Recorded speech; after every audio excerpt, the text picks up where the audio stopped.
Bonjour et bienvenue au Camp de carrière 2022. Je m'appelle Valérie Plourde, dirigeante régionale Québec-Nunavut pour la Communauté nationale des gestionnaires. Je vais avoir le grand plaisir d'animer la session d'aujourd'hui intitulée « Cultiver votre réseau de soutien professionnel ». Notez que la session est offerte en français, mais qu'une session en anglais sur le même sujet est présentée simultanément. Please note that this is a French session, but there's an English segment on the same subject that is being held simultaneously in a different webinar. If you prefer attending the English session, the link on that session is available in the chat. Pour commencer, je tiens à souligner que le territoire sur lequel bon nombre d'entre nous assistent à cet événement est le territoire non cédé du peuple algonquin, Anishinaabe. De mon côté, j'aimerais reconnaître que je suis située sur le territoire du traité Grande Paix 1701, territoire traditionnel des Mohawks.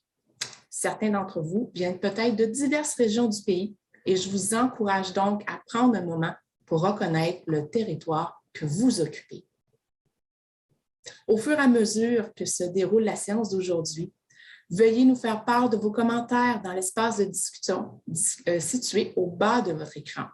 Si vous voulez poser des questions à nos panélistes, utilisez le bouton « Questions et réponses » Q&R. Vous pouvez d'ailleurs voter pour les questions qui vous plaisent le plus en cliquant sur le bouton du pouce levé et les questions les plus populaires seront posées à la fin de la session. Afin de mettre en valeur les apprentissages prévus aujourd'hui, passons en revue les objectifs d'apprentissage pour ce segment. L'atelier est divisé en 3 sections, soit une activité de partage, des questions aux conférenciers du réseau des jeunes fonctionnaires fédéraux et finalement des questions posées en direct par vous, cher public. Les objectifs d'apprentissage de cette séance vous seront présentés à l'écran. Dans un premier temps, soit reconnaître les membres clés de leur réseau, cibler les moyens de rester en contact avec les membres importants de leur réseau, apporter de la valeur à leur réseau plutôt que de chercher uniquement à tirer parti de sa générosité. Donc, pour nous guider à travers tout ça, c'est un bonheur pour moi de vous présenter nos panélistes d'aujourd'hui, soit Ève Grébert, Taran Watson et Martin Choquette. Ève est une analyste des politiques au sein du gouvernement fédéral ouvert du secrétariat du Conseil du Trésor du Canada et s'est joint au secrétariat à partir des Services partagés Canada où elle a travaillé sur des dossiers concernant les femmes, les domaines de la science, la technologie, l'ingénierie, les mathématiques et a co-présidé le réseau des jeunes professionnels de SPC, Agora. Elle est passionnée par l'établissement de liens entre les gens et la promotion d'espaces ouverts et inclusifs pour développer des idées durables et novatrices. Elle collabore également avec le réseau des jeunes fonctionnaires fédéraux pour élargir les initiatives de diversité comme l'engagement du panel. Martin maintenant. Martin s'est joint à la fonction publique fédérale en 2015 dans le cadre du programme que vous connaissez tous possiblement, le programme fédéral d'expérience de travail étudiant, tout en terminant ses études à l'Université d'Ottawa. Depuis lors, il a assumé différents rôles dans la fonction publique, notamment président et coprésident d'Avant-Garde, le réseau des jeunes professionnels de services publics et approvisionnement Canada, chef de projet, gestion du changement pour le projet de la solution d'achat électronique de SPAC et conseiller en communication médias sociaux à Services partagés Canada. Tout au long de sa carrière, Martin a été activement impliqué dans les réseaux sociaux du gouvernement. À l'heure actuelle, Martin est chef d'équipe pour médias sociaux à Finance Canada. Maintenant, Taran S. Watson, qui est gestionnaire principal par intérim de l'équipe de politique stratégique à Services partagés Canada.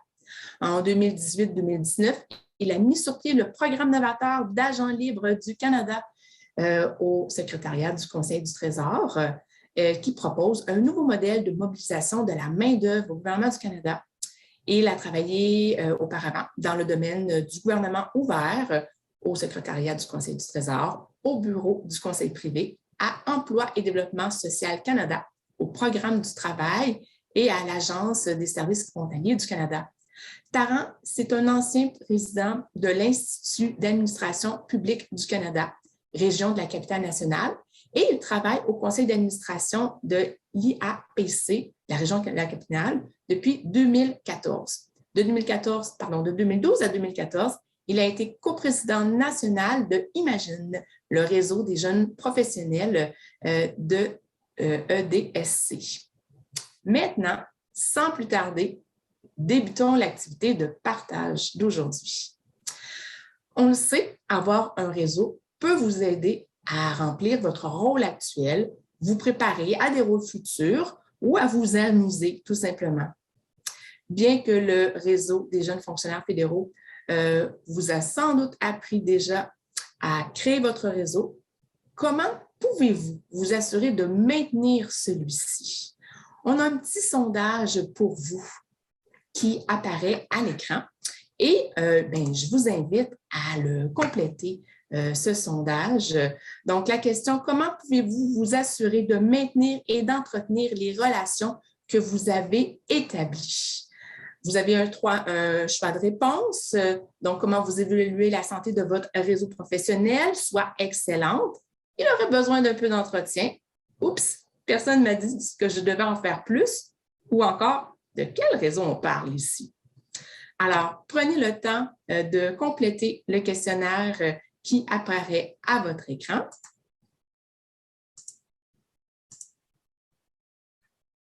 Pendant ce temps, les réponses commencent à rentrer. Donc, ce que l'on voit, c'est que, il y a une majorité d'entre vous qui disent que votre réseau aurait besoin d'un peu d'entretien. On est jusqu'à présent à 49% des gens.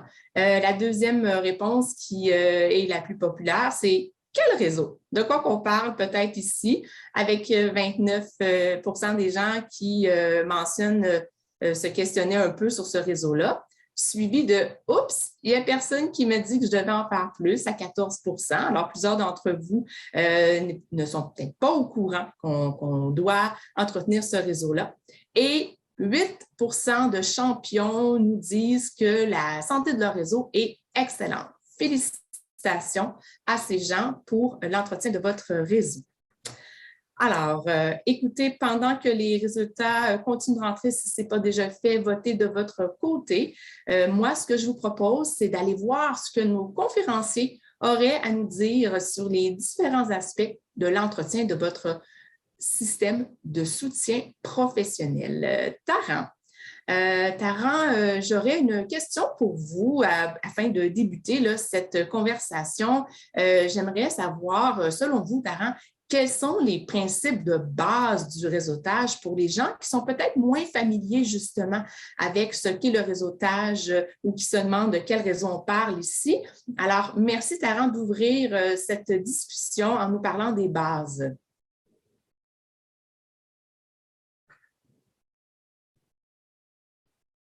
On a peut-être un petit souci de son avec Taran. Alors, Taran, peut-être juste simplement ouvrir votre micro et caméra. Bonjour. Bonjour, Taran. Allez-y. J'attends toujours le côté de Finn pour le vidéo. Oui, parfait. Super. Mais merci Valérie pour votre question. Ça me fait plaisir d'être ici avec vous aujourd'hui. Enchanté. J'ai une fiche. Alors, j'attends mes amis de Finn. Parfait. Le prochain fiche, s'il vous plaît. Parfait, parfait. Alors, ouais, ça me fait plaisir d'être ici, comme je viens de dire. Moi, je vais parler un peu des principes pour commencer notre séance aujourd'hui. Comme on a vu avec le sondage, beaucoup de personnes qui commencent d'établir leur réseau ou peut-être ils ont des questions, ils ont des doutes, ils ne sont pas certains. Même les personnes qui ont répondu excellent, c'est toujours important pour faire un petit rappel des principes.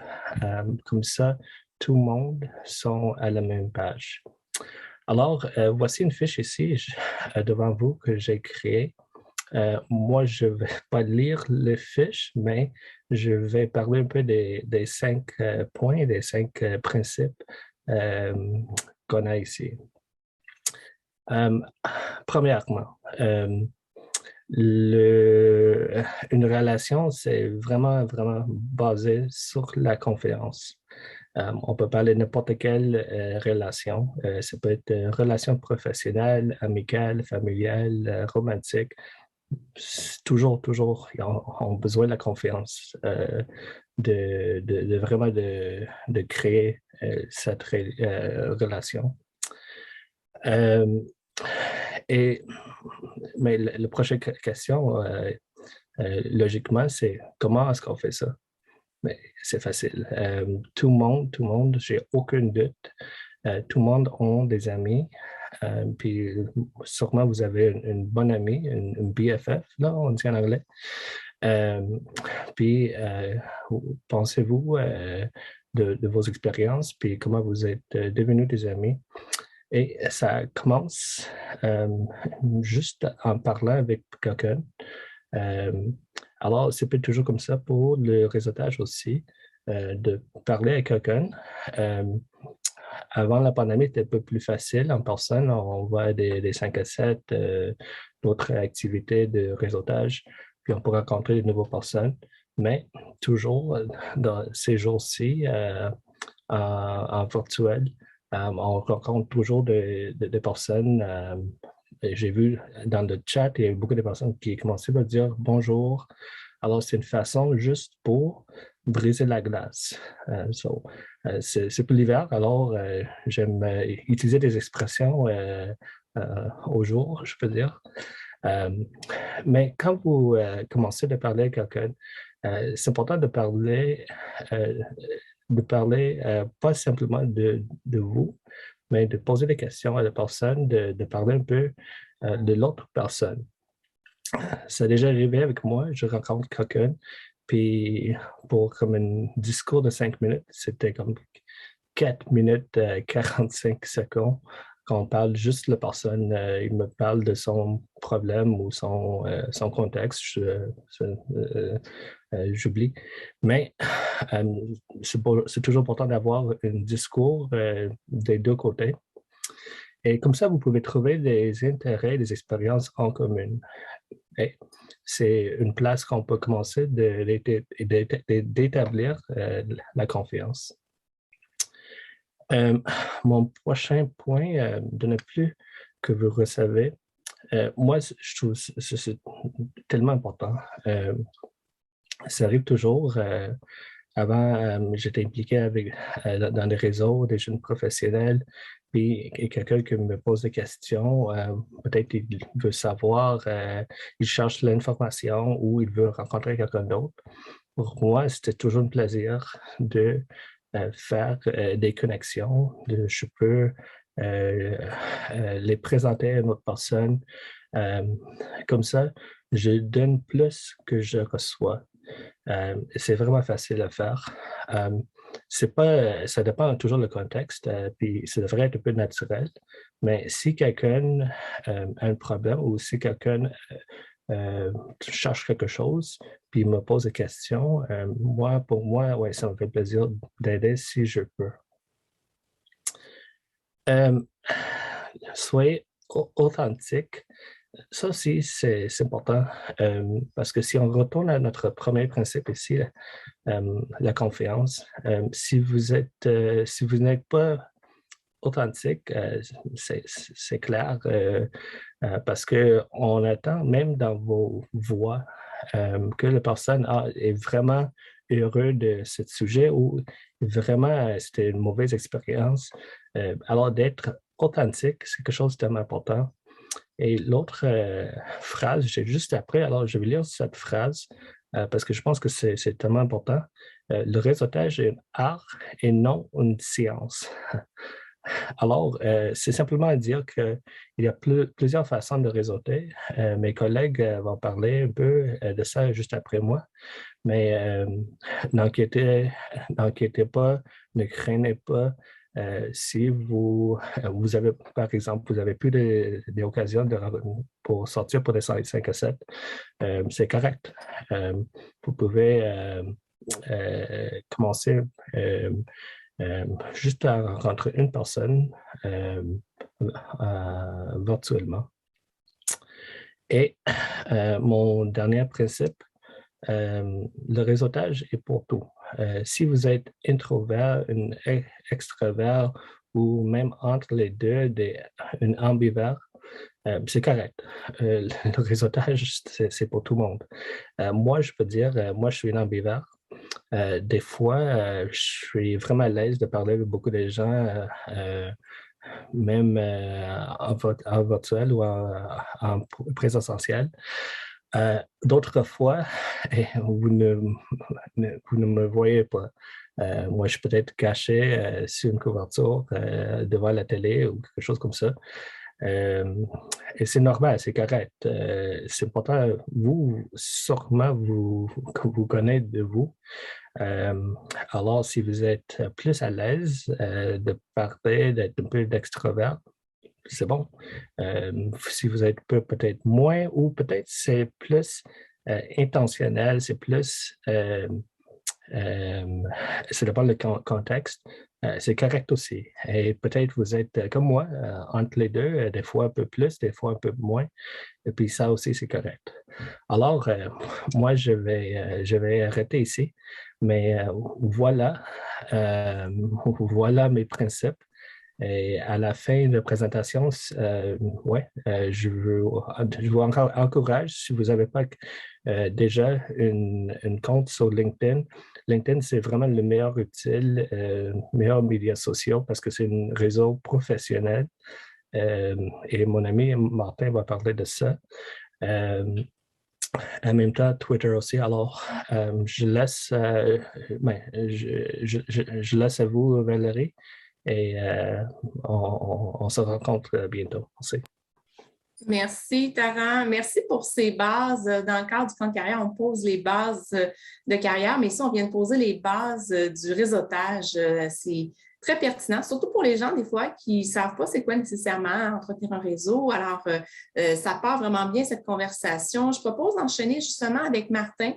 Martin, qui va nous parler justement un petit peu des réseaux sociaux. Alors, Martin, comment pouvez-vous assurer ou comment est-ce qu'on peut s'assurer de rester en contact avec les gens, mais sans avoir l'air d'un harceleur ou en anglais un stalker, parce que c'est toujours un peu la crainte des gens d'être trop persistant, insistant. Alors, quels sont vos conseils en ce sens, Martin? Merci Valérie, puis merci Taran pour avoir jeté un peu, ou de nous avoir donné un rappel des bases par rapport au réseautage, puis la notion de créer son propre réseau. Je pense que ce qui est vraiment important de se rappeler quand on décide qu'on veut réseauter avec les gens puis créer ces liens-là, c'est les principes de base, right? Donc, c'est fondé sur la confiance, mais c'est aussi donnant. Donc, il faut que tu en donnes autant que tu en reçoives. C'est une relation à un sens. Évidemment, il y a déjà un bris. Puis, dans la majorité des cas, tu ne verras pas le résultat que tu veuilles voir. Pour moi, particulièrement, moi, je suis fan des médias sociaux. C'est là que j'ai fait ma carrière en tant que membre de réseautage. Puis c'est une question de comment confortable que toi tu es. Il y a différents réseaux sociaux, puis la façon que tu t'en sers aussi, évidemment, va être différente. Il y a certains qui préfèrent juste la voie professionnelle, puis il y en a d'autres qui font un peu des deux, right? Professionnel et personnel en même temps. Moi, je suis plus du côté où je mélange un peu des deux. Donc, je parle autant de mon travail, ce que je fais, mais je parle évidemment aussi de ce qui se passe dans ma vie personnelle. Si les gens ne sont pas intéressés, ça, c'est à eux autres, c'est correct. Mais je pense aussi que c'est ça qui est la base de pourquoi les gens ont décidé de me suivre, puis la relation qu'on s'est créée entre nous autres. Donc, autant que j'aime parler du travail, puis ce qui se fait de ce bord-là, c'est aussi le fun de voir la personne derrière le front, disons. Donc, puis pour ce qui est de rester en contact sans avoir l'air d'harceleur, comme je disais, c'est donnant. Donc, il faut vraiment que tu en donnes autant que tu en reçoives, mais que tu sois également respectueux. Les gens, surtout ces jours-ci, ont un temps limité, puis ont peut-être pas nécessairement, ils vont pas toujours être là. Moi, je le suis, c'est ma job, je travaille en médias sociaux, donc je suis toujours sur mon téléphone, que ce soit celui du travail ou mon téléphone personnel. Mais c'est de comprendre aussi que dans la relation, il y a des limites, c'est de savoir où est-ce que ces limites-là sont. Donc, si tu tiens compte du fait qu'on est tous individuels, on a tous nos vies, mais que dans la relation, tu en donnes autant que tu reçoives, je pense que tout va être OK. C'est ce que je dirais. Puis il y a aussi une nature changeante dans les réseaux. C'est quelque chose, évidemment, au cours de la discussion aujourd'hui sur lequel on va toucher. J'étais beaucoup plus impliqué dans les réseaux au début de ma carrière parce que j'étais nouveau à la fonction publique, puis j'avais déjà une base parce que mes parents étaient fonctionnaires, donc je connaissais un peu comment la machine fonctionnait, mais c'était quand même nouveau, right? Puis on a tous entendu l'expérience des autres, mais tu veux quand même créer ta propre expérience. Donc, mon implication en tout début de carrière avec les réseaux m'a vraiment permis de façonner mon image de la fonction publique, puis ce qui était disponible, puis aussi de découvrir ce qu'il y avait au sein de la fonction publique. Parce que je sais que surtout en région, on a tendance, comme on est pogné dans la région, dans notre petit bloc, puis on voit pas nécessairement ce qui se passe à l'extérieur. C'est la même chose dans la RCN. On pense souvent ça se passe dans la RCN, voici ce que je fais, mais on pense pas aux impacts ou à ce qui se passe en région. Donc, ça m'a permis un peu de briser les barrières, puis d'apprendre des gens en région ce que eux autres faisaient. Puis là, c'est toujours une valeur ajoutée à ce que moi je fais parce que j'ai le contexte de mes collègues en région qui ont une expérience différente que la mienne. Donc, c'est ça, nature changeante des réseaux, c'est pas toujours la même chose. Tu vas débuter, tu vas commencer, puis tu peux être à 100% dans les réseaux impliqués, puis là, vers la mi-carrière, fin de carrière, tu n'es pas aussi impliqué. Mais l'importance du réseau que tu as créé tout au long de ta carrière est toujours là. Donc, c'est un ballon délicat, mais il y a une nature changeante, puis c'est correct, il y a rien de mal avec ça. J'ai toujours les mêmes liens que j'avais eu dans le passé. Justement, aujourd'hui, je viens de recevoir un courriel de mon ancien réseau me demandant si j'étais disponible pour venir parler de mon expérience quand j'étais au titre de présidence du réseau. On s'entend que ça fait presque 3 ans maintenant que je suis plus là, mais les liens existent toujours. Donc, des fois, c'est à 100%, des fois, c'est à 50%. Puis, c'est juste la nature de la chose. Puis, il n'y a vraiment rien de mal avec ça. C'est parfaitement normal.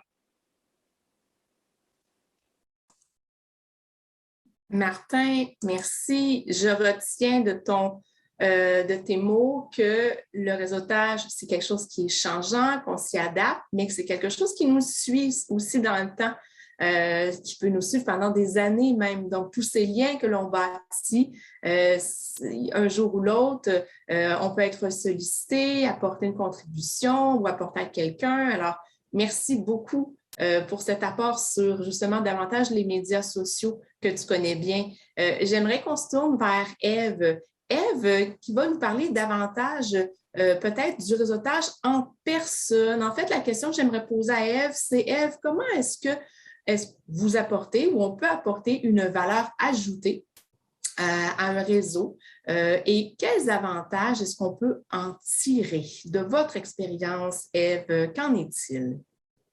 Super, merci Valérie. J'ai en fait préparé une petite présentation. Alors, je vais partager mon écran. Donnez-moi une petite seconde, s'il vous plaît. Alors, est-ce que tout le monde me voit là? L'écran, c'est bon? OK, super, génial. Alors, bonjour tout le monde. J'ai préparé une petite présentation sur naviguer le réseautage parce que je sais bien que c'est quelque chose qui peut être hyper difficile.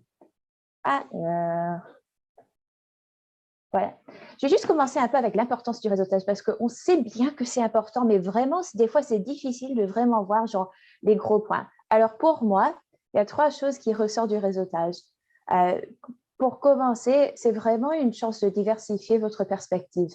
Alors, je trouve qu'on a tendance à passer beaucoup de temps avec des gens qui nous ressemblent, peut-être en cas d'idée, peut-être en cas de carrière, dans nos échéanciers. Alors, le réseautage, c'est vraiment une occasion de rencontrer des gens différents. C'est aussi vraiment une occasion où vous pouvez vraiment apprendre. Alors, bon, d'un côté, diversifier votre perspective, vous apprenez de ça, mais c'est aussi quelque chose où vous vraiment pouvez commencer à voir d'autres choses. Peut-être c'est des conseils de carrière, peut-être c'est des conseils d'échéancier, peut-être c'est juste des conseils de façons différentes, de choses différentes, d'apprendre des manières différentes de faire des choses. Mais je trouve que vraiment, tu peux apprendre beaucoup du réseautage. Et le dernier point, bien sûr, c'est faire progresser votre carrière. Alors, le réseautage, c'est vraiment une façon super de rencontrer des gens et de trouver des opportunités ou des chances différentes pour commencer à faire des choses différentes avec votre carrière. Mais dans tout ça, Martin et Tara, ils ont tous les deux discuté que c'est vraiment important de donner plus que vous ne prenez, d'apporter à votre réseau. Mais vraiment, comment est-ce qu'on fait ça? Et c'est une question assez difficile et c'est pas toujours évident de voir comment on fait ça. Comment on peut faire ça? Alors, encore 3 choses. La première chose, c'est connecter les autres. Alors, en fait, ma gestionnaire, là, maintenant, utilise la phrase en anglais, c'est net weaving. Et en français, ça se traduit un peu, je dirais, c'est connecter les points différents. Alors, le réseautage, ce n'est pas juste une question de toi. En fait, je trouve que c'est vachement utile de regarder le réseautage comme plutôt d'une façon un peu plus grande. Alors, de regarder ton réseau comme tout le monde et puis une valeur vraiment que tu peux apporter à ton réseau, c'est commencer à voir qui est-ce que je connais et avec qui est-ce qu'ils s'entendraient dans mon réseau. Et ça, c'est quelque chose de vraiment utile et c'est vraiment une puissance. Et c'est quelque chose, et puis comme ça, tu peux vraiment commencer à agrandir votre réseau, mais aussi à ajouter des profondeurs à vos connexions. Et ça, c'est quelque chose que je trouve qui est vraiment utile, vraiment super. Et honnêtement, c'est vraiment amusant à faire. Deuxième chose, c'est les compétences et les aptitudes. Et votre compétence et votre aptitude. Je sais bien que tout le monde qui est ici a des compétences, mais vraiment très différentes, a des aptitudes vraiment différentes. Vous avez des choses où vous sommes vraiment très excellents. Et c'est ça, identifier ces choses, ces compétences, ces aptitudes, et puis amène ça à ton réseau. Si tu connais des gens qui commencent des projets, qui sont en train de travailler sur quelque chose, mais vraiment cool, qui vous intéresse, levez votre main, donnez votre temps, participez comme ça, et vraiment juste engagez avec votre réseau et engagez avec votre réseau d'une façon vraiment concrète, vraiment solide, où vous apportez des choses et vous donnez votre temps et dans une façon où tu peux contribuer à un projet, quelque chose, d'une idée, quelque chose de ce goût. Et mon troisième point, bien sûr, c'est donner plus que vous ne prenez. Et ce n'est pas toujours quelque chose où vous pouvez quantifier vraiment ce que vous prenez, mais je dirais quand vous vous trouvez dans une situation de réseautage, quand vous commencez à rencontrer des gens, au lieu de te demander, bon, moi je vais ressortir de ça, qu'est-ce que je vais apprendre, qu'est-ce que moi je peux ressortir, demande-toi qu'est-ce que j'apporte ici, qu'est-ce que j'apporte à cette conversation. Et ça n'a pas besoin d'être quelque chose, mais vraiment énorme. Mais juste, demandez-vous cette question. Et je pense que c'est quelque chose qui m'aide beaucoup moi-même et je partage ça avec vous là.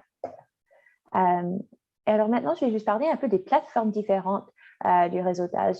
Bon, comme Martin a dit, il y a les médias sociaux, il y a les réseaux et les événements. Et puis, il y a aussi les rencontres en personne ou virtuelles, maintenant les cafés sur MS Teams, plutôt informels ou quelque chose du côté un peu plus formel. J'ai commencé avec les médias sociaux parce que ça, c'est en fait quelque chose qui me fait vraiment, vraiment peur. Je trouve les médias sociaux, mais je trouve ça pour moi, ça prend beaucoup, beaucoup d'énergie. Pour moi, engager sur l'Internet, ça prend beaucoup d'énergie parce que je trouve ça vraiment difficile. Je trouve ça quelque chose qui me prend beaucoup, beaucoup de temps. Je partage ma vie, oui, mais je trouve que les médias sociaux, pour moi, c'est difficile de vraiment créer une personne sur l'Internet. Bon, maintenant, je commence à en faire un peu plus, mais quand j'ai commencé ma carrière, c'était quelque chose que j'évitais en fait. Et moi, je pouvais me permettre de faire ça parce que j'étais vraiment très impliquée dans les réseaux et les événements. Alors, en fait, j'avais un Twitter que j'ai en fait mis au début de cette présentation et je pense que c'est aussi dans le chat. Si vous voulez, vous pouvez connecter avec moi parce que, encore, j'essaie de connecter un peu plus sur Internet. Mais j'avais vraiment mon Twitter juste pour les événements. Quand j'assistais à des panels, quand j'assistais à des événements, quand je participais dans des rencontres différentes de réseaux, j'avais mon Twitter comme ça et vraiment, je n'utilisais pas. C'était, voilà, Eve Greiber, Twitter, c'est tout. Alors moi, je me suis vraiment impliquée dans les réseaux des jeunes professionnels. Alors j'étais en fait coprésidente de Agora, le réseau des jeunes professionnels à Service Partagé Canada. Et ça, c'était vraiment quelque chose de super. Et c'est vraiment comme ça où j'ai commencé à agrandir mon réseau. Je ne connaissais pas beaucoup de gens quand j'ai commencé au SPC. Et puis, j'ai juste commencé comme bénévole parce que j'avais une copine qui m'a dit « Ah tiens, je suis coprésidente là maintenant et j'ai une place avec le réseau et je pense que tu t'amuserais bien à faire ça. » Alors, j'ai commencé à faire du travail bénévole. Je travaillais sur le côté plutôt santé, bien-être, à organiser des événements, tout ça. Et comme ça, j'ai commencé à rencontrer des gens d'une façon plus organique.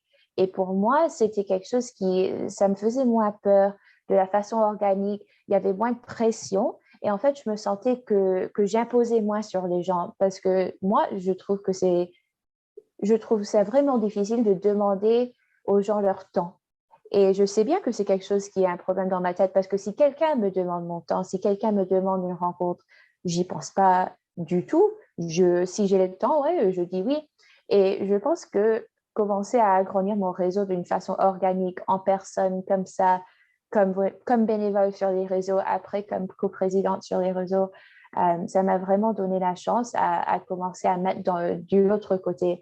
Et comme ça, j'ai vraiment eu l'occasion d'apprendre comme ça, de voir les côtés différents et vraiment commencer à juste rencontrer des gens qui après, j'ai commencé à engager avec sur les médias sociaux.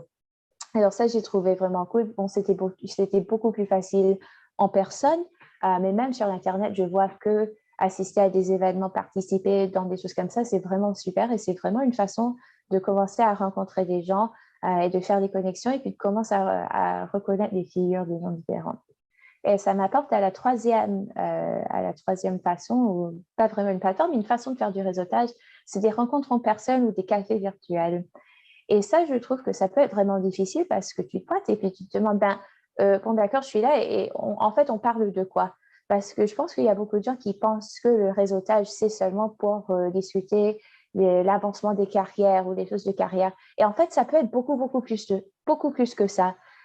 Vous pouvez rencontrer quelqu'un à votre niveau, juste pour avoir une discussion, pour discuter un projet, quelque chose qui vous intéresse. Oui, vous pouvez avoir un café ou une rencontre avec quelqu'un d'un niveau plus haut à l'heure du réseautage pour voir, pour apprendre, pour avoir...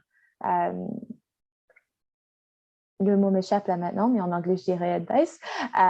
Mais pour juste apprendre un peu, pour parler de votre carrière, pour avoir un peu de perspective de ça. Mais c'est vraiment aussi juste avoir une session de réseautage, juste pour rencontrer quelqu'un et juste pour avoir une conversation intéressante. Et je pense que là maintenant, et puis spécialement avec les temps dont on vit là maintenant, c'est vraiment important juste de parler avec des gens pour vraiment former ces connexions et juste avoir ces connexions humaines parce qu'à base, on est tous humains là maintenant et c'est vraiment quelque chose qui peut vous servir. Vous n'avez pas besoin de retirer quelque chose de chaque conversation. Des fois, c'est assez de juste avoir une conversation avec quelqu'un. Et surmonter les défis, et puis je vais vous laisser avec ça. Comme je vous ai déjà dit, il y a des choses de réseautage, ça peut faire peur. Alors, je vais commencer avec le réseautage si vous êtes introverti ou introverti. Tara a touché sur ça un peu. Et je vous dirais, si vous êtes introverti, commence par assister à des événements. Commence à assister par des événements virtuels. Vous n'avez pas besoin de participer. C'est assez juste d'y être, d'être là, de regarder des gens parler, de voir qui met des choses dans le chat, d'entendre. Et puis comme ça, vous pouvez commencer à reconnaître les noms. Peut-être que vous voulez connecter avec quelqu'un sur LinkedIn ou Twitter, ou peut-être que c'est assez juste de voir le nom et puis au prochain événement, si vous reconnaissez, si quelqu'un vous semble, vous avez déjà rencontré quelqu'un, vous avez déjà vu quelqu'un parler, c'est un peu plus facile et ça vous donne aussi quelque chose, une façon de vous présenter. C'est plus facile de dire à quelqu'un « Ah bonjour, en fait, je vous ai vu à cet événement, j'ai assisté à votre présentation », quelque chose comme ça. Ça vous donne quelque chose pour commencer. Et ça me ramène à mon deuxième point, qu'il suffit de commencer. Et c'est ce que je me dis cette année, il suffit de commencer. Il faut juste dire bonjour, il faut juste suivre quelqu'un. Et la première étape, c'est toujours la plus difficile. Mais après ça, ça va vraiment commencer à venir. Et je vous dis ça comme quelqu'un qui déteste le réseautage, ça me fait hyper peur. C'est quelque chose qui me... Et c'est vraiment quelque chose qu'il faut juste commencer. Parce que, comme mon troisième point vous dit, et si quelqu'un dit non, eh bien, ils disent non. Et c'est tout. Et ça n'a rien à faire avec toi. Ça n'a rien à faire avec toi comme une personne. C'est vraiment l'autre personne. Et des fois, les gens n'ont pas le temps. Des fois, les gens ne peuvent pas parler. Des fois, on ne sait pas ce que les gens sont en train de gérer dans leur vie personnelle. Et si quelqu'un dit non, demande à quelqu'un d'autre, mais vraiment, c'est pas à toi. Il ne faut pas laisser une personne qui dit non de décourager, de continuer à essayer de faire le réseautage. Parce que vraiment, il y a beaucoup de gens qui sont là, il y a beaucoup de gens qui sont vraiment passionnés par le réseautage, qui seraient ravis de vous rencontrer. Il faut juste commencer. Et ça, c'est moi, je vous laisse avec ça. Merci beaucoup. Merci, Ève. Oui, merci beaucoup, Ève. Et je pense que vous avez déstigmatisé plein de points apeurants du réseautage. Et moi, je retiens deux choses, donner et commencer. C'est-à-dire ne pas se voir comme des gens qui vont demander, mais plutôt qui vont venir donner et faire le premier pas. Commencer doucement, en observateur peut-être même au début, sans être dans l'interaction, mais de faire un premier pas. Merci beaucoup pour tous ces trucs, conseils que vous nous avez partagés, Ève. Et puis, on enchaînerait maintenant avec la seconde partie de cette journée, où est-ce que justement l'équipe du Réseau des jeunes fonctionnaires fédéraux a prévu des questions pour nos panélistes. Donc, pendant que les panélistes répondent, n'hésitez pas, cher auditoire, à utiliser la fonction questions et réponses pour poser vos questions. La dernière partie de la session va être consacrée pour répondre à ces questions. Donc, pour lancer le bal, on va débuter avec quelques questions. J'en aurai une première pour Taran.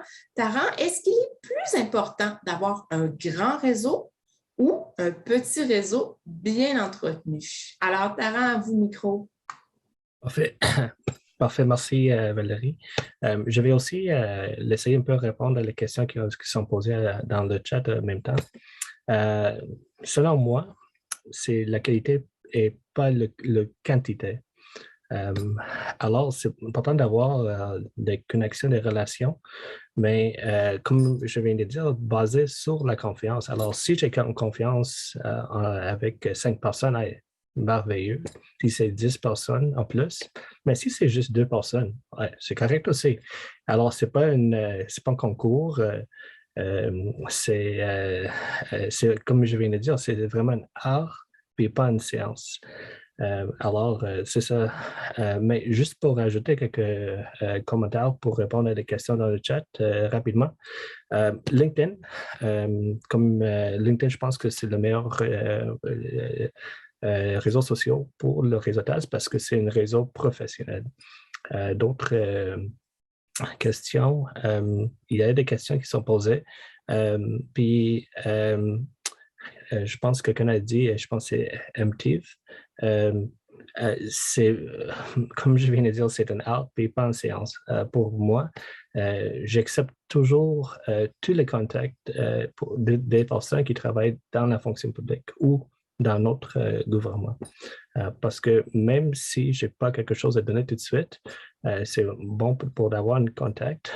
J'essaie aussi de dire bonjour, comme elle avait dit, ou si quelqu'un dit bonjour à moi, de répondre en même temps. Et comme ça, au moins, on a brisé la glace.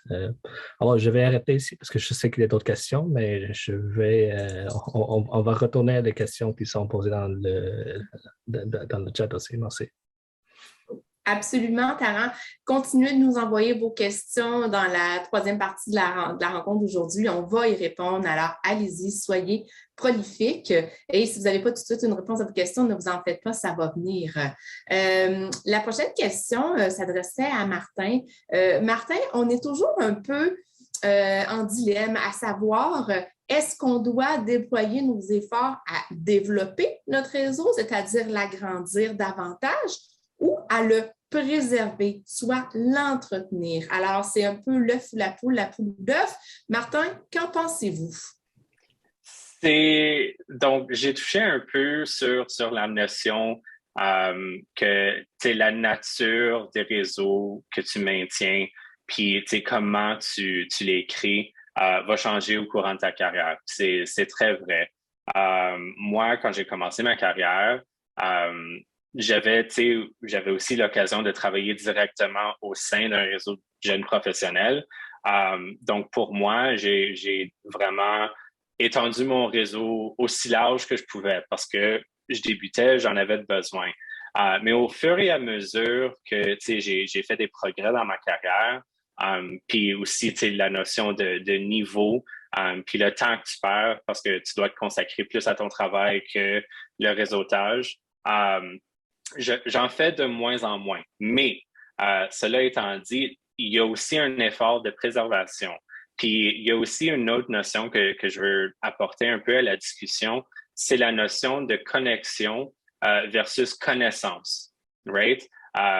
J'ai fait beaucoup de connexions en début de carrière, mais là, au fur et à mesure que j'ai fait mon parcours, puis j'ai pas autant de temps à consacrer au réseautage même.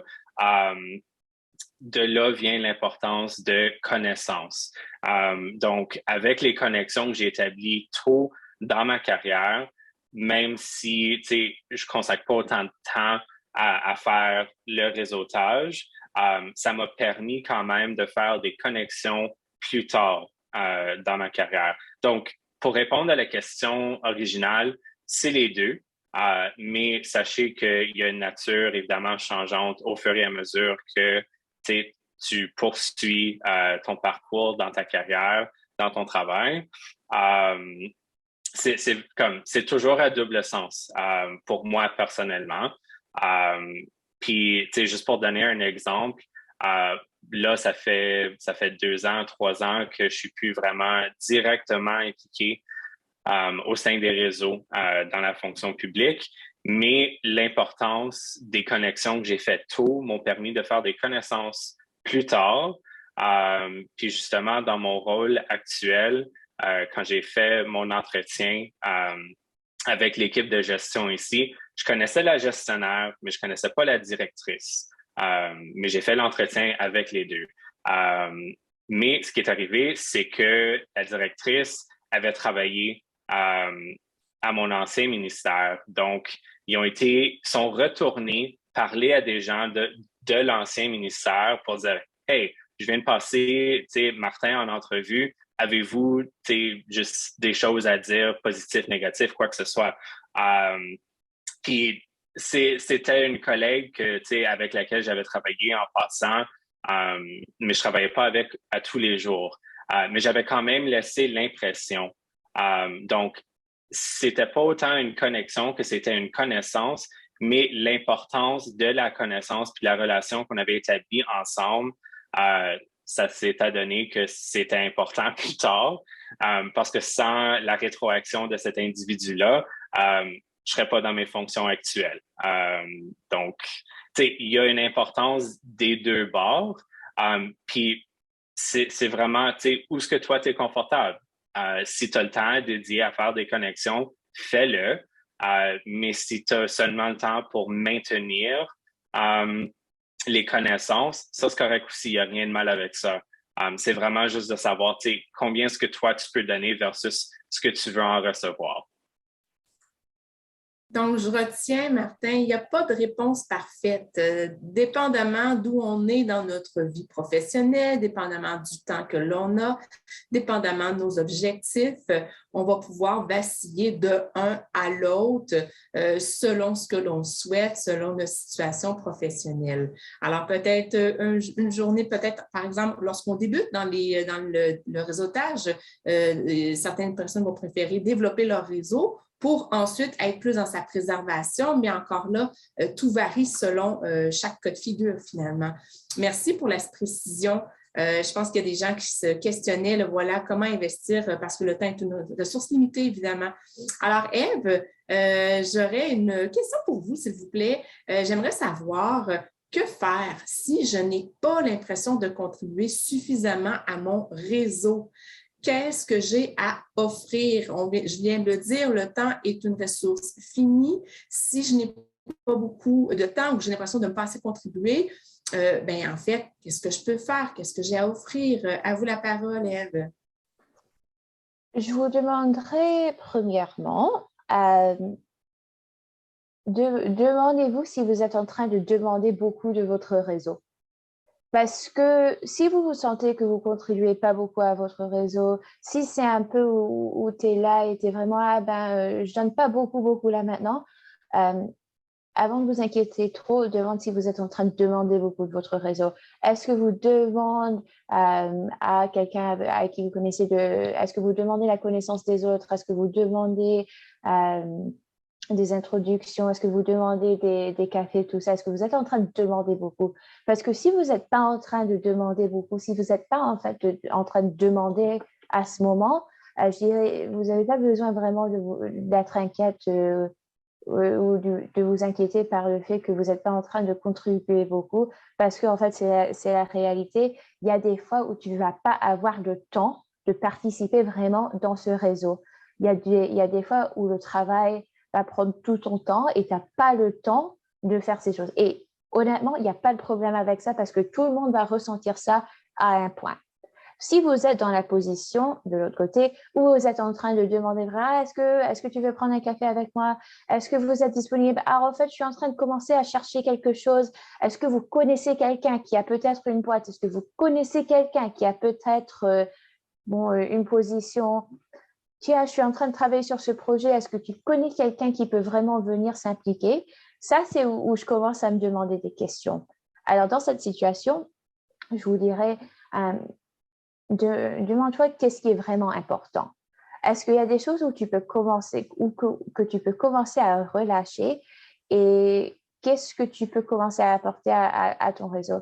Est-ce que tu as rencontré quelqu'un la semaine dernière que tu penses s'entendrait vraiment, vraiment bien avec quelqu'un sur ton ancienne équipe? Envoie un courriel. Dis bonjour, j'ai rencontré quelqu'un la semaine dernière. J'ai pensé à toi en fait parce que cette personne fait ABC. Je sais bien que tu étais intéressé par ABC. Voilà une introduction. juste par hasard comme ça. Et quelque chose comme ça, c'est vraiment, vraiment facile. Ça ne prend pas beaucoup de temps, ça ne prend pas beaucoup d'énergie, mais c'est quelque chose, tu as créé une connexion et tu n'es pas vraiment partie de l'interaction. C'est vraiment facile. Est-ce que tu connais quelqu'un? Est-ce qu'il y a une boîte, une position dans ton équipe qui va s'ouvrir bientôt et tu connais quelqu'un qui est en train de chercher juste passivement? Fais la connaissance. Avertis cette personne que, ah, tiens, en fait, il y a une position qui va s'ouvrir. Juste si tu es intéressé, je te file plus de détails. C'est les vraiment petites choses comme ça que tu ne penserais pas, en fait, sont des grands points de réseautage où tu peux commencer si tu n'as pas vraiment de temps. Et si tu as du temps à participer, eh ben, je te dirais, si tu connais quelqu'un qui est en train de faire un projet, qui travaille sur un projet, quelque chose à côté, lève ta main, donne ton temps, fais un peu de bénévole, rejoins-toi à un réseau différent, rejoins-toi pour assister, pour modérer une panel. Et puis, il y a plein de façons que tu peux aider et puis que tu peux assister et puis que tu peux commencer à vraiment participer. Et ça ne doit pas être genre d'une personne à l'autre individuelle dans ton réseau. Ça peut être quelque chose qui est un peu plus agrandi dans un groupe. Et c'est aussi une façon où tu peux commencer à vraiment participer si tu es dans une situation où tu commences à t'inquiéter que tu n'apportes pas assez à ton réseau. Ève, merci. J'entends que des fois, on a l'impression qu'on ne contribue pas, mais ce n'est pas parce que je ne tweete pas, par exemple, à chaque jour 3 messages que je n'ai pas contribué à mon réseau. Simplement d'envoyer un courriel à quelqu'un qui cherche peut-être quelqu'un, on a entendu parler de quelqu'un, c'est suffisant. Alors, ce n'est pas une question d'être connecté 24 heures sur 24 sur son téléphone, non, pas du par tout. exemple. Et c'est ce que vous nous dites. Et vous nous rassurez, je pense, jusqu'à un certain point, quand vous nous dites que d'alimenter un réseau, c'est des petites choses des fois, tout simplement. Et en fait, Valérie, j'ajouterais un peu sur ça parce que c'est un super point, en fait, l'idée de ne pas être connecté 24 heures sur 7. Et en fait, je vais vous donner un exemple. Comme je vous ai dit, moi, je ne suis pas super grande sur Twitter. C'est quelque chose qui me fait un peu... ça me rend... je ne suis pas à l'aise. Mais j'ai pris une réunion avec quelqu'un il y a quelques mois. Elle travaillait sur un projet dans son département et puis elle voulait juste me parler parce que j'avais fait une présentation à quelque chose un peu relié. Et bon, on a parlé une demi-heure, voilà, c'était tout ça. Et puis quand les lettres de mandat sont sorties, j'avais lu dans une lettre qu'il y avait quelque chose qui m'a en fait penser à son projet. Et une des choses qu'elle essayait avec son projet, c'était de trouver quelque chose pour vraiment l'accrocher dans son département pour vraiment avoir le temps d'y travailler. Alors, j'ai vu cette ligne dans la lettre et puis j'ai envoyé un courriel à cette personne juste pour dire, tiens, si tu es encore en train de chercher une façon d'accrocher ce projet, voilà, c'est une lettre, c'est dans la lettre de mandat. Et ça, c'est quelque chose, ça m'a pris 5 minutes et j'ai pensé à elle, j'ai envoyé le courriel. Ça ne m'a pas pris beaucoup d'efforts, mais j'ai recontribué à mon réseau. Et je n'étais pas connectée 24 sur 7 du tout. C'est vraiment ça, des choses petites comme ça. C'est un bel exemple, Ève, simplifier des fois des actions. Magnifique. Ben, et j'aimerais peut-être enchaîner avec une question pour Taran. Parce que des fois, on a l'impression justement que, bon, on n'a pas fait grand-chose pour notre réseau et puis là, ben, on a perdu des gens de vue. Alors, Taran, j'aimerais savoir comment est-ce que je peux contacter des gens que j'ai peut-être perdu de vue, mais dont j'ai besoin dans mon réseau actuellement sans avoir l'air de manipuler ou de profiter de façon circonstancielle de la personne en question ou du réseau en question. Taran, est-ce que vous avez des conseils pour nous? Oui, absolument. Moi, j'aime vraiment ce que Ève vient de dire. Une façon, c'est vraiment simple. Faire une post. Vous pouvez tweeter un article ou sur LinkedIn, partager un article que vous avez trouvé intéressant. Je ne sais pas, il y a beaucoup de fonctionnaires. Alors, moi, je travaille dans le domaine des politiques. Alors, souvent, je lis des rapports.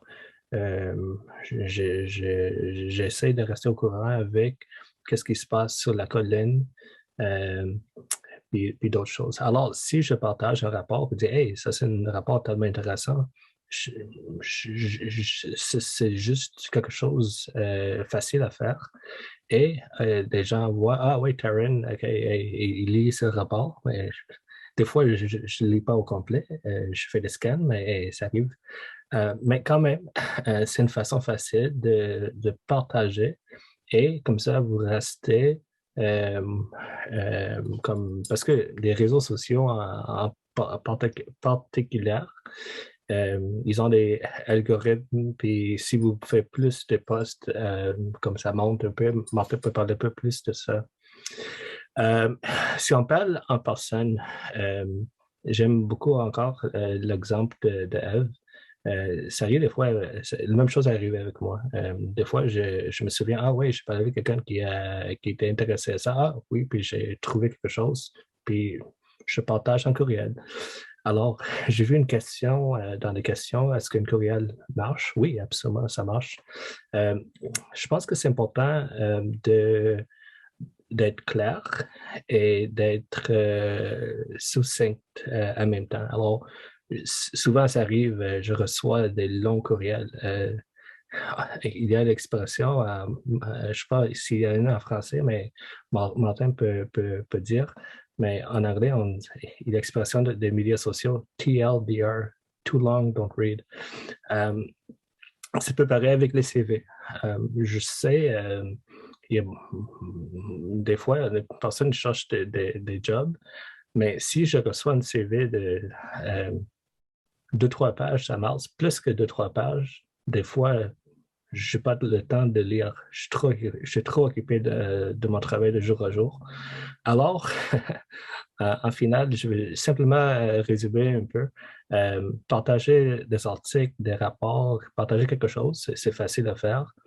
Et courriel, ça marche. Mais être succinct, n'importe quel. Si c'est courriel, réseaux sociaux, être succinct. Merci. Taran, merci. Je pense qu'on pourrait simplement résumer en disant more is less, spécialement sur les médias, le networking. Les gens ont des temps limités. Alors, si on veut se faire entendre, peut-être moins pour plus se faire entendre. On a, parlant de se faire entendre, beaucoup de gens qui ont des questions, les gens du public là, qui voudraient vous adresser, là, chers panélistes, des questions pour avoir des réponses. J'aimerais peut-être vous en adresser une première qui est qu'est-ce que vous pouvez donner comme bonne pratique pour cultiver son réseau et une mauvaise pratique qui vous agace. Est-ce que, je ne sais pas, entre autres, par exemple, sur les médias sociaux, Martin, est-ce que vous auriez peut-être une suggestion de ce que vous voyez des fois qui peut vous agacer ou que vous considérez être une bonne pratique? J'en ai plusieurs. Pour moi, c'est de comprendre l'intention derrière ce qu'on cherche. Si tu ne me communiques pas, puis tu n'es pas obligé d'avoir nécessairement une idée spécifique de ce que tu cherches. Ça peut être aussi simple que, tu sais, j'ai vu ton tweet ou j'ai vu ton post sur LinkedIn, ça m'intéresse vraiment, tu sais, j'aimerais en apprendre un petit peu plus ou, tu sais, je suis vraiment passionné de ce domaine-là, même si je fonctionne ou je travaille dans un autre poste où ce que mes fonctions sont complètement différentes. Ça peut être aussi simple que ça, mais, tu sais, faut avoir une intention derrière la connexion qu'on essaye d'établir. Puis la raison que je dis ça, c'est que, tu sais, on débute, tu sais, souvent quand on débute notre carrière à la fonction publique, c'est large. Comme il y a des jobs, il y a des postes, puis ils sont tous aussi variés l'une que l'autre. Donc, tu sais, on rentre peut-être dans un poste parce que, comme on dit, tu sais, it's about getting your foot in the door. Donc, on veut vraiment juste rentrer à la fonction publique. Donc, on accepte le poste qui nous est présenté. Mais là, après ça, on se dit, OK, c'est pas vraiment ce que j'avais en tête ou c'est pas ce que je veux faire pour les 35 prochaines années. Donc, là, on décide de s'engager un petit peu plus dans le réseautage pour voir ce qu'il y a dans la fonction publique, dans d'autres shops. Mais quand tu commences le processus, si on veut dire, si moi je reçois ton message, comme c'est quoi ta demande, right? Qu'est-ce que tu veux de moi? Puis là, ça va me permettre tu sais, regarder à la demande puis dire, OK, comme cool, j'ai le temps de t'en parler, puis ça va me faire absolument plaisir, ou je suis peut-être pas la meilleure personne. Puis là, parce que moi, j'ai mon propre réseau, j'ai mes propres connaissances, mes propres connexions, je peux aller, tu sais, je peux rediriger la personne vers une autre ressource. Puis je l'ai fait comme plusieurs fois. Juste récemment, j'ai des anciens collègues qui m'ont dit, tu sais, je suis dans un poste, ça me passionne pas, je veux faire quelque chose de différent. Tu connais-tu quelqu'un qui travaille dans un certain domaine au sein de la fonction publique? J'ai dit oui, justement, je connais du monde, donc je vais leur envoyer un courriel pour toi, juste pour leur laisser savoir, dire, hey, j'ai quelqu'un qui serait intéressé à savoir plus, un petit peu plus sur ce que tu fais au sein de ton équipe. Est-ce que ça te dérangerait que je vous mette en contact? Puis après ça, ça permet de faire le lien, mais c'est comme la demande n'est pas directement sur moi. C'est juste, je facilite la connexion entre deux autres personnes. Puis là, je vois que Taran, il a sa main levée, donc je vais lui laisser parler pour faire une intervention. Martin, merci, mais je pense que tu es sage, vraiment. Je veux juste ajouter des exemples pour illustrer un peu. Alors, une mauvaise pratique, pour commencer. Des fois, je reçois des questions à LinkedIn, puis la question est simplement, où travaillez-vous? C'est quoi votre job? Ça, vraiment, ça, c'est pas une question intelligente parce que LinkedIn, vous pouvez voir le profil ou le ministère où il travaille, puis même peut-être le domaine. Une meilleure question à poser est d'être un peu intentionnel et, comme elle a dit, de dire bonjour, mais pour dire quelque chose comme bonjour, je pense que vous avez un bon parcours, votre carrière est il y a un bon parcours. Je suis intéressé en ou je cherche un contact à notre ministère. Alors, comme ça, ce sont des meilleures questions parce qu'avec ça, comme Martin a dit, c'est quoi en arrière la question? Alors, quelqu'un cherche un contact, quelqu'un cherche un job, quelqu'un cherche une formation, puis comme ça, c'est plus facile à répondre. Et je passe la parole à Eve. Merci. Je vous dirai tous, fais ta recherche, s'il vous plaît. S'il y a une chose que j'ai dit aujourd'hui que vous allez prendre et puis qui va ressortir, fais ta recherche avant de connecter avec les gens parce qu'il n'y a rien plus terrible, inconfortable que quand tu as une réunion avec quelqu'un, quand tu vas prendre un café avec quelqu'un et en fait, tu n'as rien à demander parce que tu ne sais rien.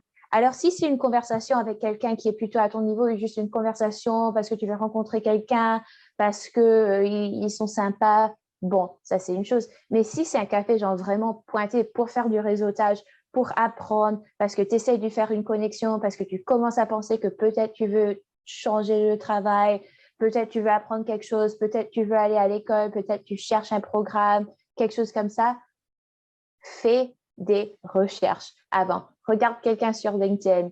Si c'est quelqu'un qui est fonctionnaire, toute l'information est disponible sur Google. Utilise les outils GC, utilise GC Directory. C'est peut-être pas mise à jour, c'est peut-être pas à jour, mais ça va te donner assez d'informations de commencer. Et tu n'as pas besoin de faire ça. Et c'était quoi le mot, Valérie? Harceleur? Bon, tu peux faire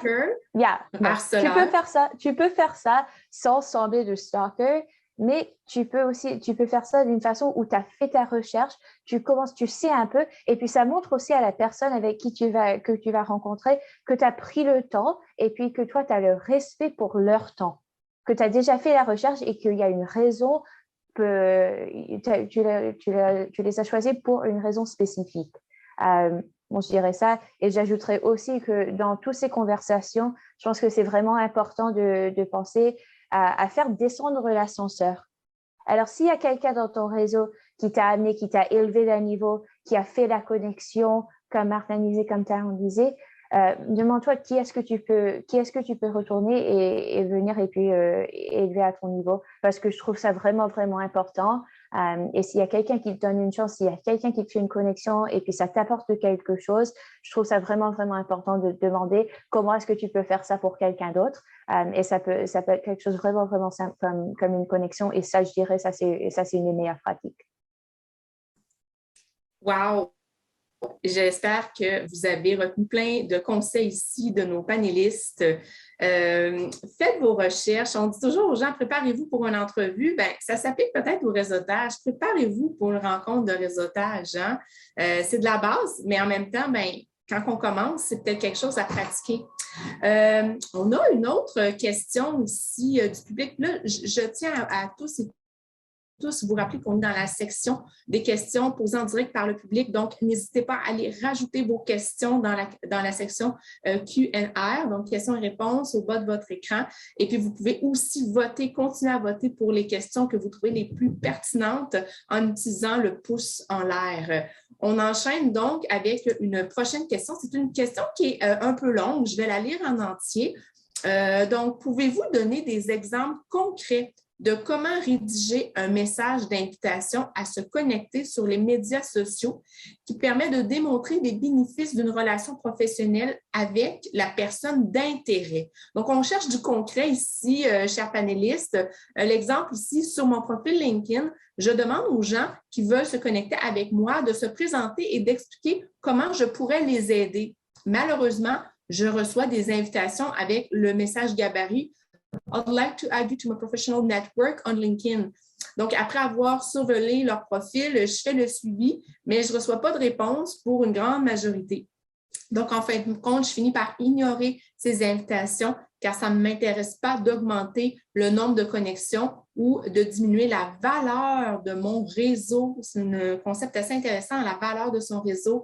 Alors, je ne sais pas si l'un d'entre vous voudrait intervenir. Ève, vous avez la main levée. Je vous laisse la parole sur ça. Merci. Je vais vous donner un exemple, en fait. La semaine dernière, j'étais sur une panel différente pour le camp de carrière et j'ai reçu beaucoup d'invitations sur LinkedIn. Et il y a quelqu'un qui m'a envoyé un message que j'ai trouvé mais vraiment, vraiment super. Et d'habitude, quand les gens m'envoient quelque chose, j'accepte. Même s'il y a un message peut-être, bon, mais d'habitude, je ne réponds pas toujours. J'accepte l'invitation, bon, c'est ça. Mais j'ai répondu à ce message parce que je l'ai trouvé vraiment super. Et il m'a dit, bonjour, je m'appelle XYZ.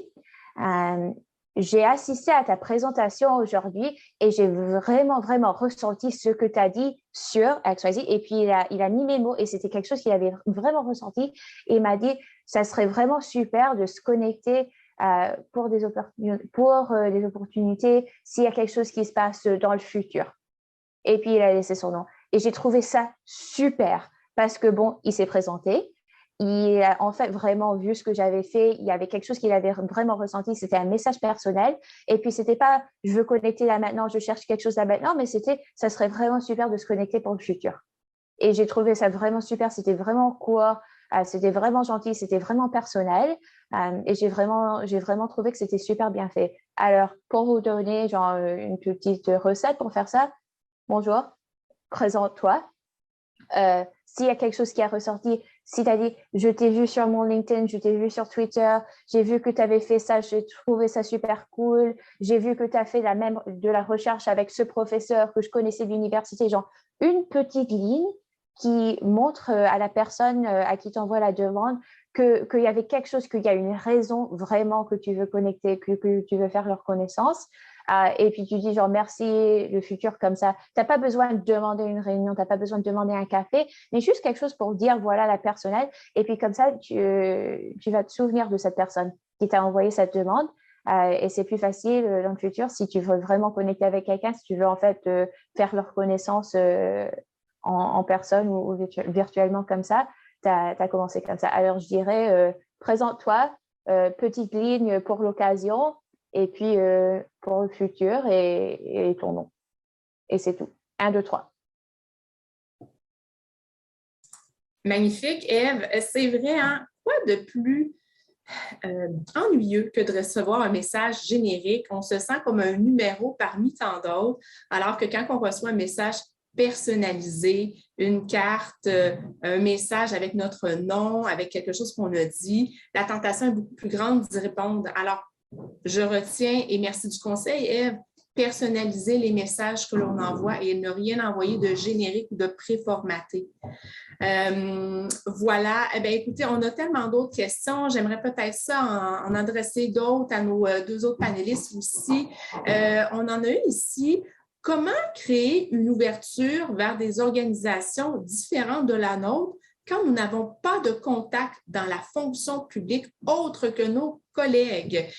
Bon, alors voilà, des fois, des plus jeunes fonctionnaires, on a travaillé dans un seul ministère, on a moins de connexions, on connaît moins de gens dans d'autres ministères.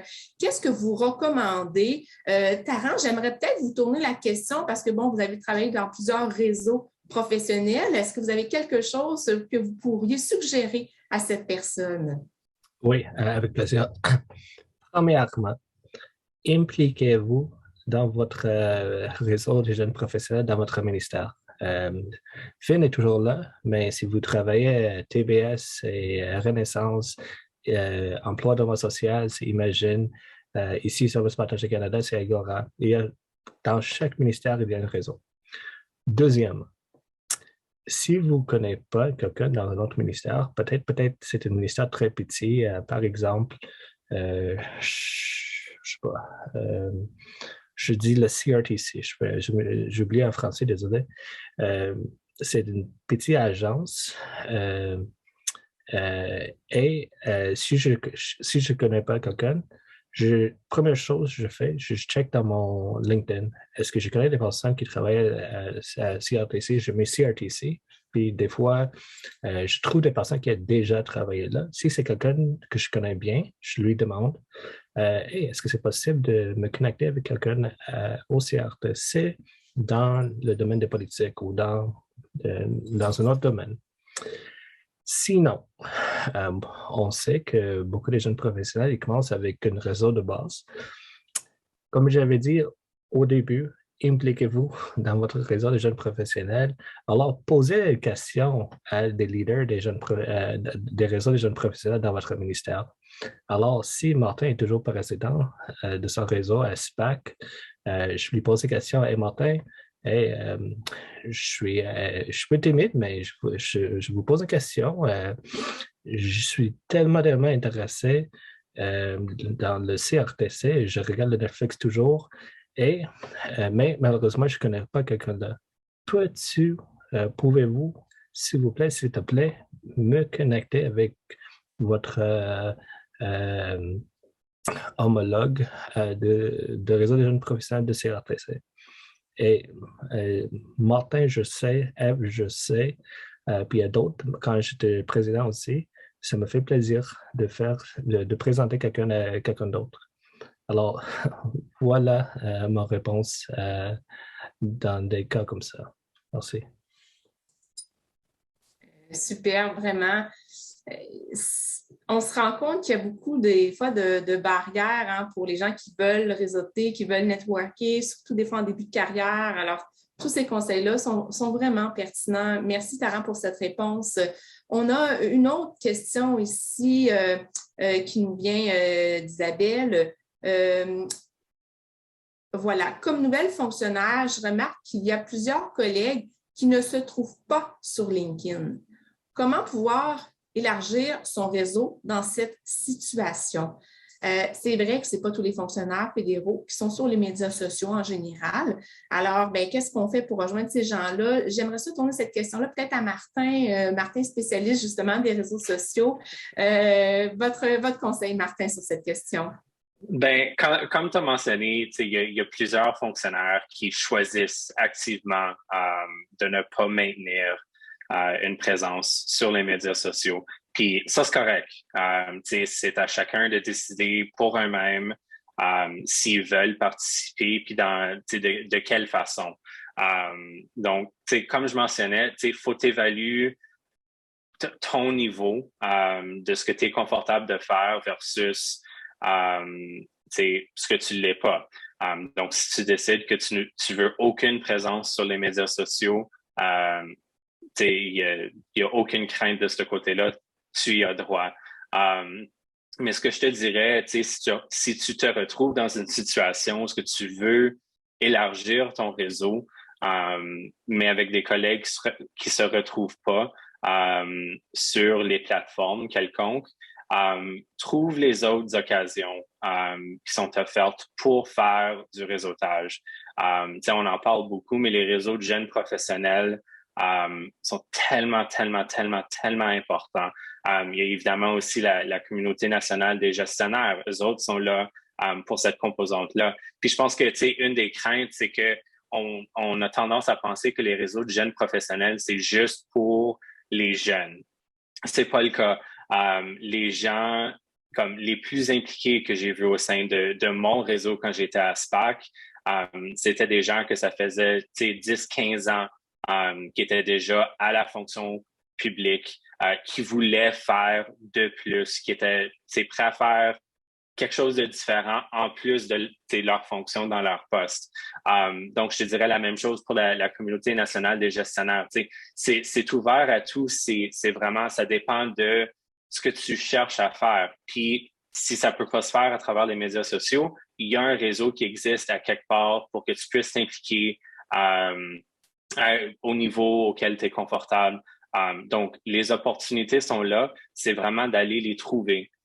Puis une fois que tu les as trouvés, si tu décides de t'impliquer, évidemment, fais la décision de combien de temps que tu veux consacrer à ces activités-là. Donc, si tu veux être participant actif ou participant passif.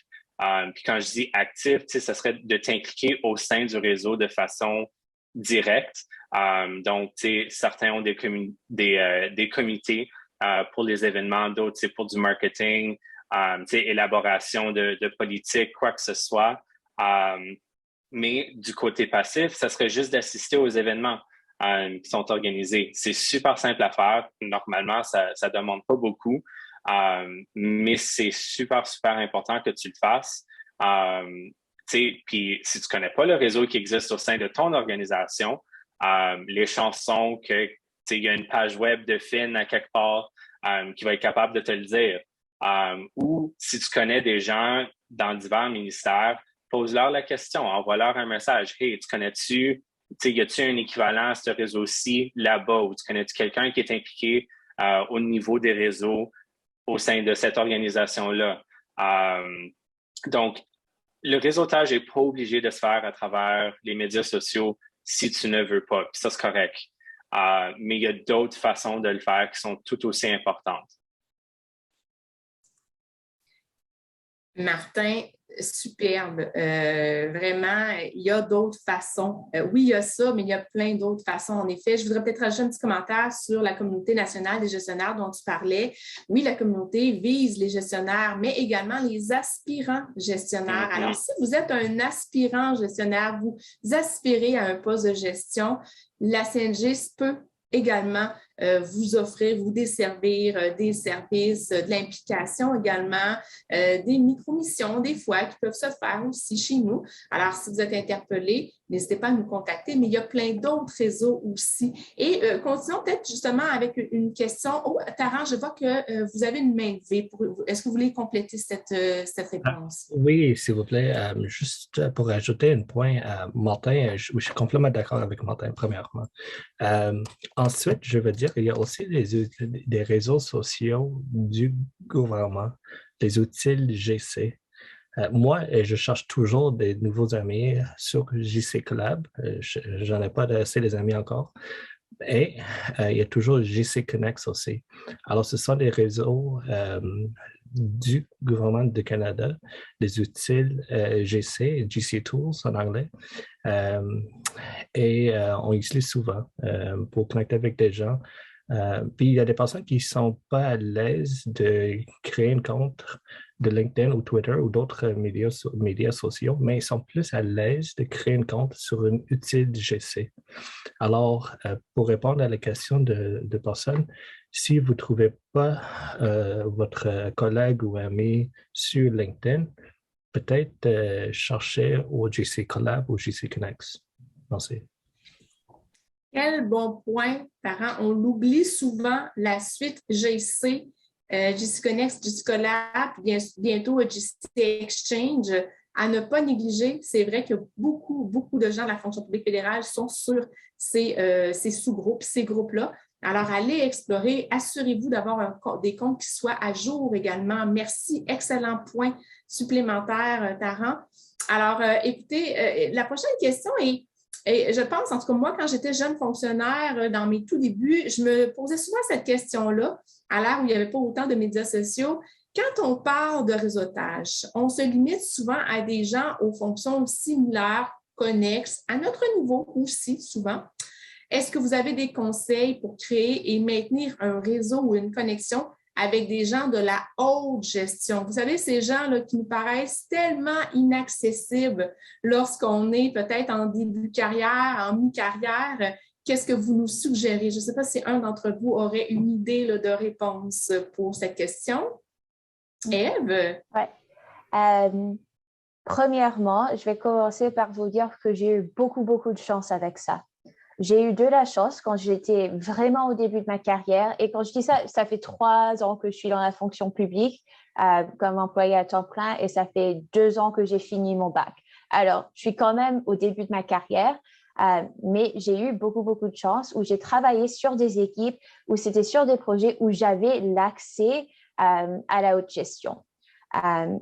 Mais avant de faire ça, j'ai commencé parce que j'ai participé dans un programme qu'il y avait pour les étudiants au SPC et c'était l'idéation d'étudiants. Et Taran sait bien de quoi je parle parce qu'il m'a assisté l'été dernier quand en fait je gérais le programme. Mais en fait, j'ai participé comme ça et puis c'était une chance quand j'étais étudiant, mais j'étais aussi fonctionnaire, c'était un peu une situation un peu unique. Et c'était un programme dans l'été où pour 10 semaines, tu travaillais avec quelqu'un qui était un peu de mi-gestion, mais tu avais aussi un ADM, l'acronyme en français m'échappe, mais tu avais vraiment quelqu'un qui était haute gestion qui tu rencontrais toutes les 2 semaines. Et puis, j'ai eu un souvenir, en fait, j'étais chez Starbucks un matin, je rentrais au travail et puis l'ADM, qui était le mentorat, il faisait le mentorat pour mon groupe, m'a reconnue dans la ligne chez Starbucks et m'a dit bonjour, genre, pardon. Et ça, c'était quelqu'un qui avait genre 2000 personnes qui travaillaient pour lui. Genre, c'était vraiment, il connaissait beaucoup de gens.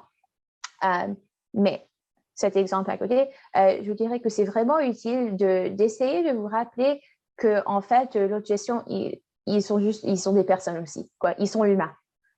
Ils sont pas vraiment spéciaux. Ils sont pas quelqu'un qui est vraiment genre. Tu n'as pas besoin d'avoir peur de l'autre gestion parce que si ça se trouve, il y a beaucoup de gens qui sont à un niveau assez élevé dans la fonction publique qui ont commencé leur carrière dans la fonction publique et qui ont vraiment commencé genre en bas. Et c'est aussi juste de parler avec les gens. Bon, tout le monde a une façon de gérer différente, mais si tu peux commencer à trouver les gens qui participent beaucoup à des événements comme ça, qui participent, où tu les vois dans la communauté, tu les vois au travail, tu les vois où ils prennent le temps comme ça, commence à vraiment fixer sur les gens comme ça. Et s'il y a quelqu'un qui dit, n'hésitez pas, si vous avez une question, si vous voulez connecter avec moi, envoie un courriel à mon bureau, envoie le courriel à le bureau. Parce que si ça se trouve, ils sont assez occupés qu'ils ne diraient pas ça si ce n'était pas vraiment quelque chose qui les intéressait. Et parce que tu vois qu'il y a des gens d'une autre gestion qui disent jamais envoie un courriel à mon bureau, connecte avec moi, tout ça. Et puis je dirais aussi, si tu as l'occasion d'aller aux réunions, de faire de participer dans le programme, genre apportez-moi avec toi, tout ça, si c'est quelque chose qui existe dans mon département, prends cette chance. Participe, dis ça à ta gestionnaire la prochaine fois qu'il y a un brefage avec un directeur général ou avec une sous-ministre adjointe, quelque chose comme ça, demande de venir pour observer, pour commencer à être là, parce que je vous dirais que la première étape, c'est de trouver une façon d'être dans cette salle. Et puis tu peux vraiment commencer de là. C'est tout. Merci. Commencer, hein, c'est le mot qui revient, Ève. Faire un petit pas, aller vers. Des fois, c'est simple. Taran voudrait compléter la réponse. Allez-y, Taran. Simplement pour ajouter mais je suis complètement d'accord avec elle, mais juste pour ajouter quelques d'autres idées. Des réseaux de jeunes professionnels, ils font souvent des activités de réseautage. Le plus grand, c'est le MegaConnex. MegaConnex, c'est ouvert à tout le monde. C'est en anglais, c'est en français. Puis c'est mis des jeunes professionnels avec des membres des cadres, des sous-ministres, des sous-ministres adjoints, etc. Mais dans chacun de vos ministères, généralement, il y a des petits 5 à 7 virtuels ou des mini MegaConnex, on peut dire. Alors, impliquez-vous,